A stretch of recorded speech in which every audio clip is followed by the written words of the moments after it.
নমস্কার, welcome to my channel Soumishil Shri Shri Radhakrishna Gopal Shrimad Bhagavad Gita.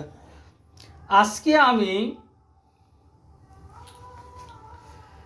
Shrimad ভাগবত মহাপুরাণের প্রথম স্কন্ধের শ্রীমদ্ ভাগবত মাহাত্ম্যের চতুর্থ অধ্যায়ের গোকর্ণ উপাখ্যান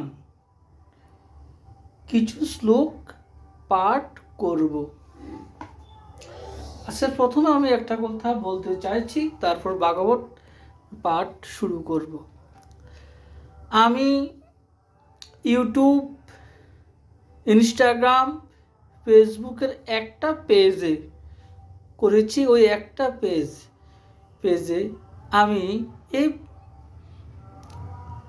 সৌমিশীল শ্রী শ্রী রাধাকৃষ্ণ গোপাল শ্রীমদ্ ভগবত গীতা এই আইডিতে আমি ভিডিওগুলো আপলোড করছি এবং ফেসবুকের মেন পেজে সৌমিশীল আইডি নামে ভিডিওগুলো আপলোড করছি। আর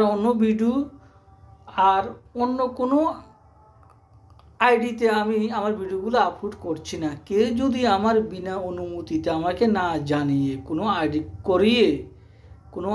করে আমার ভিডিওগুলো আপলোড দিচ্ছে, তাহলে এটা আমি মেনে নেব না। এটা আইনত দণ্ডনীয়। আমি যে সমস্ত আইডির কথা বলেছি, আমি এই আইডিগুলো আমি নিজে তৈরি করেছি। আমার বিনা অনুমোদিত অন্য কেউ যদি আমার কোনো আইডি তৈরি করে, তাহলে এটা আমি মেনে নেব না। এটা আইনত দণ্ডনীয়। ঠিক আছে, এখন আমি শ্রীমদ্ ভাগবত মহাপুরাণ পাঠ শুরু করছি। সুত বললেন, হে মুনিবর, সেই সময়ে নিজ ভক্তদের মনে অলৌকিক ভক্তির প্রাদুর্ভাব দেখে ভক্ত বৎসল শ্রী ভগবান তাহার নিজ ধাম ছেড়ে সেখানে এলেন।